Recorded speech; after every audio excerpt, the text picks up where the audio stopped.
TMC महासचिव अभिषेक बनर्जी को CID ने 14 जून को दोपहर 12 बजे फिर तलब किया है। सूत्रों के मुताबिक फर्जी सिग्नेचर मामले में 5.5 घंटे की पूछताछ के बावजूद अभिषेक ने सीआईडी को संतोषजनक जवाब नहीं दिए हैं। सीआईडी के दफ्तर से रात 11:30 बजे निकलने के बाद अभिषेक बनर्जी सीधे ममता बनर्जी के घर पर गए। बताया जा रहा है कि उन्होंने ममता बनर्जी की पूछताछ की पूरी जानकारी दी। सीआईडी के 3 समन के बाद जब कोलकाता हाईकोर्ट के सख्त आदेश दिया तो कल अभिषेक कोलकाता आए और शाम 6 बजे अभिषेक सीआईडी के सामने पेश हुए। अभिषेक बनर्जी को कल कोलकाता एयरपोर्ट पर लोगों के भारी विरोध का सामना भी करना पड़ा। कोलकाता हाईकोर्ट के आदेश के बाद सीआईडी के सामने पेशी के लिए जब अभिषेक बनर्जी कोलकाता पहुंचे तो एयरपोर्ट पर भीड़ ने उन्हें घेर लिया और चोर चोर के नारे लगाए और कुछ समय के लिए धक्का मुक्की की स्थिति बन गई। सुरक्षा कर्मियों ने तुरंत अभिषेक के चारों तरफ सुरक्षा घेरा बनाया और बड़ी मुश्किल से उन्हें बाहर निकालकर गाड़ी तक पहुंचाया। मध्य प्रदेश से कांग्रेस के राज्यसभा उम्मीदवार मीनाक्षी नटराजन का नामांकन रद्द किए जाने के मामले पर आज सुप्रीम कोर्ट में सुनवाई होगी। मीनाक्षी नटराजन ने नामांकन पत्र को रद्द करने के रिटर्निंग ऑफिसर के फैसले को गलत, पक्षपातपूर्ण और कानून के विरुद्ध बताते हुए सुप्रीम कोर्ट में याचिका दाखिल की और अपने नामांकन के रद्द किए जाने के फैसले को तत्काल निरस्त किए जाने की भी मांग की है। मीनाक्षी नटराजन का नामांकन रद्द किए जाने से नाराज राहुल गांधी ने बीजेपी पर बड़ा हमला किया। वोट चोरी और सरकार चोरी के बाद अब राज्यसभा के लिए सीट चोरी की गई है। राहुल गांधी ने सोशल मीडिया पर आरोप लगाया कि सत्ताधारी दल और चुनाव आयोग के बीच की मिलीभगत ने चुनाव शुरू होने से पहले ही मुकाबले को खत्म कर दिया। केंद्रीय गृह मंत्री अमित शाह ने अगले साल तक 1-2 राज्यों को छोड़कर पूरे पूर्वोत्तर राज्यों से armed forces special powers act यानी अफ्स्पा हटाने का ऐलान कर दिया। असम नागालैंड सीमा पर त्रिपक्षीय एमओयू पर हस्ताक्षर के बाद मौके पर अमित शाह ने कहा कि पीएम मोदी की कोशिशों से 2019 के बाद से दर्जन भर शांति समझौते हुए हैं। हिंसक घटनाओं में 80% की कमी आई है और अफ्स्पा वाले क्षेत्र भी 80% तक घट गए हैं। दिल्ली के तुगलकाबाद में बीती रात एक बिल्डिंग में आग लग गई और जिसमें 3 लोगों की मौत हो गई। फायर ब्रिगेड की टीम ने बिल्डिंग से 8 लोगों को रेस्क्यू कर लिया। फायर ब्रिगेड के मुताबिक इमारत के बाहर खड़ी गाड़ियों में आग लगी जिसकी वजह से पूरी बिल्डिंग में धुआं भर गया और कई लोग अंदर की फंस गए। फायर ब्रिगेड की टीम ने सुबह 4 बजे आग पर काबू पाया। यूपी की फिरोजाबाद में स्वर्ण शताब्दी एक्सप्रेस ट्रेन पर पथराव किया गया। ट्रेन में मौजूद आरएसएस प्रमुख मोहन भागवत की बोगी की खिड़की का एक शीशा पत्थर लगने से फूट पड़ा।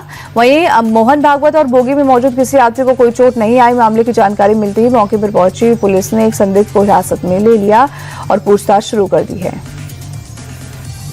दिल्ली के स्वरूप नगर में ड्रग्स तस्करों के अड्डे पर एंटी नार्कोटिक्स टीम के रेड के दौरान एक विदेशी महिला की मौत हो गई। दरअसल पुलिस को देखकर अफ्रीकी मूल की महिला 4थी मंजिल से छलांग लगाकर कूद गई और जिसमें वो जख्मी हुई। पुलिस ने महिला को अस्पताल पहुंचाया जहां उसे मृत घोषित कर दिया। महिला के फ्लैट की तलाशी में पुलिस को 30 ग्राम एमडीएमए और 1.5 ग्राम हेरोइन बरामद हुई।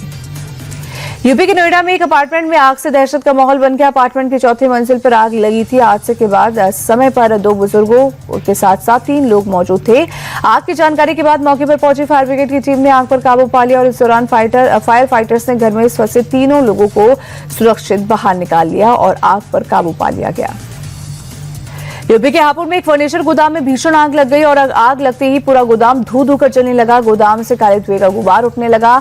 आग की लपटें इतने इलाके में अफरा तफरी मच गई। देखकर जानकारी के बाद मौके पर पहुंची फायर ब्रिगेड की टीम ने आग पर काबू पाया। गोदाम में लकड़ी होने की वजह से आग तेजी से फैली थी। लखनऊ के बीकेटी इलाके में महिला से 5 लाख की लूट वारदात हुई है। महिला कैब से अपने बेटे और 2 लोगों के साथ घर जा रही थी और तभी लखनऊ सीतापुर हाईवे पर 2 बाइक सवार बदमाशों ने कैब रोककर लूट की वारदात को अंजाम दिया। बदमाशों ने इस दौरान दहशत फैलाने के लिए हवा में 2 राउंड फायरिंग भी की। घटना की जानकारी के बाद मौके पर पहुंची जांच में पुलिस अब जुट गई है। लुटेरों की पहचान के लिए आसपास के सीसीटीवी भी खंगाले जा रहे हैं। यूपी के लखीमपुर में बारातियों से भरी बस के बिजली के तार के संपर्क में आने से बड़ा हादसा हुआ। बिजली के 11,000 वोल्ट की तार के संपर्क में बस हादसे का शिकार हो गई जिसमें महिला की मौत हो गई जबकि करीब आधा दर्जन लोग झुलस गए। पीलीभीत से 40 लोगों को लेकर बारात में आई थी ये बस और पुलिस की टीम मामला दर्ज कर जांच में अब जुट गई है। हरियाणा के गुरुग्राम में ट्रक और बस की टक्कर के बाद बीच सड़क पर मारपीट और हंगामा हुआ। ट्रक चालक के साथ बस चालक और उसके साथियों ने लाठी डंडों से मारपीट की। अचानक ट्रक चालक तलवार लेकर मारपीट करने वालों के पीछे दौड़ा। तलवार देख भागे मारपीट करने वाले लोग। मामले की जानकारी के बाद मौके पर पहुंची पुलिस ने दोनों पक्षों से बात करके मामले को शांत कराया।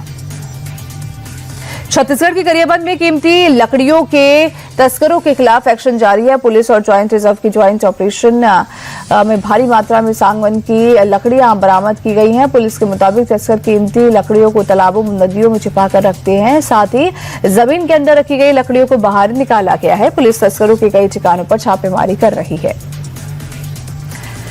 जम्मू कश्मीर के राजौरी में जंगलों में लगी बेकाबू आग पर काबू पाने की लगातार कोशिशें हो रही हैं। आग ने बुतनी इलाके में मौजूद इको पार्क को अपनी चपेट में ले लिया। भीषण गर्मी और लंबे सूखे की वजह से जंगलों में आग बुझाने में दिक्कतों का सामना करना पड़ रहा है। पहाड़ी इलाका होने की वजह से फायर ब्रिगेड की गाड़ियां के वहां पहुंचने पर भी काफी परेशानी हुई है। यूपी के बस्ती में घर पर आसमानी बिजली गिरने से आग लग गई और घर के छप्पर पर आग लगने से के बाद पूरा घर जलकर खाक हो गया। घर में रखा बर्तन, कपड़ा सहित सब सामान को नुकसान पहुंचा। गनीमत रही कि आग आसपास के घरों तक नहीं पहुंची। आग से किसी की जान को नुकसान नहीं पहुंचा। उत्तराखंड के चमोली में एसडीआरएफ और आईटीबीपी की ज्वाइंट टीम ने रेस्क्यू ऑपरेशन चलाया। जोशीमठ की ड्रोन एडवेंचर ट्रैकिंग टीम के सदस्यों को सुरक्षित रेस्क्यू किया गया। ट्रैकिंग टीम 4 जून को घमसाली से बद्रीनाथ के लिए ट्रैकिंग पर निकला था। रास्ते में खराब मौसम और कोहरे की वजह से 15 सदस्यीय टीम रास्ता भटक गई। ट्रैकर्स टीम ने टॉर्च की मदद से जोर जोर से आवाज हालांकि लगाई और इलाके में गश्त कर रहे आईटीबीपी के जवान आवाज सुनकर मदद करने के लिए वहां पहुंच गए। अमेरिकी राष्ट्रपति डोनाल्ड ट्रंप ने ईरान के साथ समझौते पर सहमति बनने का भी ऐलान कर दिया है। राष्ट्रपति ट्रंप ने कहा कि अब अमेरिका ईरान पर हमला नहीं करेगा क्योंकि सभी पक्षों के बीच अंतिम बिंदु पर आपसी सहमति बन गई। ट्रंप ने उम्मीद जताई है कि शनिवार या सोमवार को समझौते पर साइन हो जाएगा और इसके साथ ही स्ट्रेट ऑफ हॉर्मुज फिर से खुल जाएगा। ओतली आइलैंड के बेलफास्ट में चाकूबाजी के बाद से लोगों का गुस्सा लगातार बढ़ता जा रहा है। बेलफास्ट की सड़कों पर लगातार दूसरे दिन प्रदर्शनकारियों ने कई जगह आगजनी की और पुलिस पर पथराव किया। इसके बाद पुलिस को भीड़ पर काबू पाने के लिए वाटर कैनन का इस्तेमाल करना पड़ा। नकाबपोश प्रदर्शनकारियों ने पुलिस पर हमला करने के लिए घरों की दीवारों और फुटपाथ को तोड़कर ईंट निकाल लिए थे। फीफा वर्ल्ड कप 2026 के ओपनिंग मैच में मेक्सिको ने शानदार जीत दर्ज की है। मेक्सिको सिटी स्टेडियम में खेले गए मुकाबले में मेक्सिको ने साउथ अफ्रीका को 2-0 से शिकस्त देकर मैच अपने नाम किया। मैच के 9वें मिनट में मेक्सिको के जूलियन ने पहला गोल दागा और इसके साथ 67वें मिनट पर स्ट्राइकर राउल ने बेहतरीन गोल कर बढ़त दोगुनी कर दी। मेक्सिको के राष्ट्रपति क्लाउडिया शिनबाम भी अपनी टीम को सपोर्ट करने मैच देखने पहुंची। वहीं मेक्सिको सिटी के फैन जोन के क्लाउडिया शिनबाम ने अपना एक वीडियो भी शेयर किया। तो वहीं इसमें वो मेक्सिको सिटी के उत्तर में एक स्पोर्ट्स कॉम्प्लेक्स में हजारों फैंस के साथ मिलकर अपनी टीम का उत्साह बढ़ा रही थी। ज्यादातर फैंस ने नेशनल टीम के हरे रंग की जर्सी पहनी हुई थी। विमेंस टी20 वर्ल्ड कप का आगाज आज होगा। पहला मुकाबला श्रीलंका और इंग्लैंड के बीच बर्मिंघम में रात 11 बजे शुरू होगा। ये अब तक का सबसे बड़ा विमेंस टी20 वर्ल्ड कप है और इस बार कुल 12 टीमें हिस्सा ले रही हैं, जो पिछली बार से 2 ज्यादा है। इन्हें 6-6 टीमों वाले 2 ग्रुप में बांटा गया है। भारत अपने अभियान की शुरुआत 14 जून को पाकिस्तान के खिलाफ होने वाले मैच से करेगा।